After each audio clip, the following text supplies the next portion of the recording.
Renault a voulu réinventer l'espace à travers un concept de crossover. Donc vous pouvez regarder les lignes.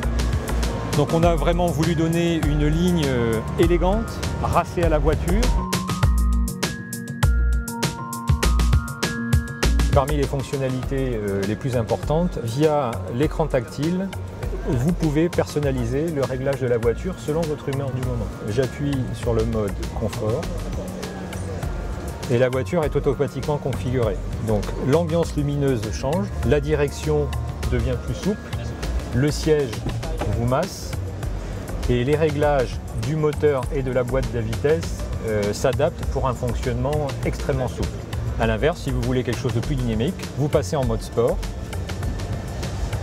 L'éclairage de la voiture passe dans une ambiance plutôt rouge, sportive, et les réglages, pareil, réglages boîte de vitesse, moteur, direction, tout s'adapte avec des passages de vitesse un peu plus sportifs.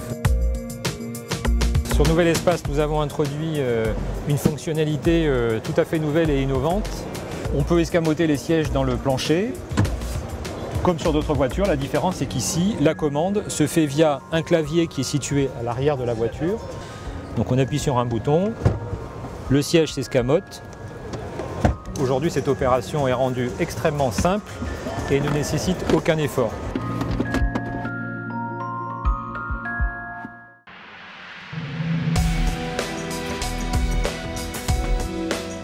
Pour la marque DS, Divine, c'est vraiment un jalon essentiel. C'est le premier concept car de la marque.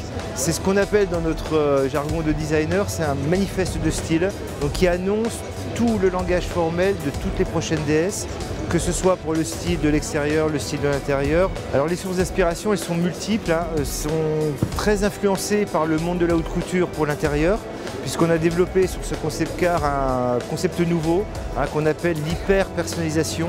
Donc on change les habillages 3 fois sur la voiture.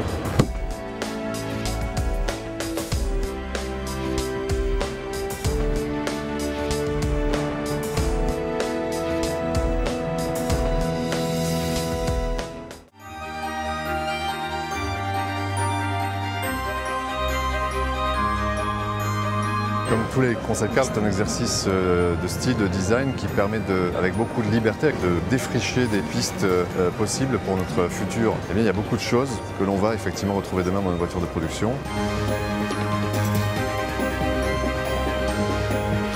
Par exemple, si on observe la face avant, la manière dont la calandre se verticalise, voire s'inverse légèrement, la manière dont les phares se connectent presque à la calandre, eh bien ça c'est des choses qu'on va voir arriver de plus en plus dans le futur. Et la 508 restylée par exemple qu'on présente aujourd'hui commence ce mouvement de se verticaliser la calandre, d'accueillir le lion aussi dans la calandre. Et tout ça sert à finalement allonger, étirer le capot et donner beaucoup plus d'élégance et de statut à la voiture.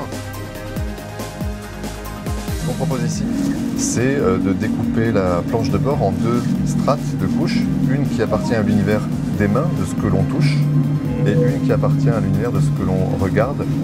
Ça, cette organisation, c'est clairement quelque chose vers quoi on va aller. On renforce l'expérience du iCockpit de Peugeot.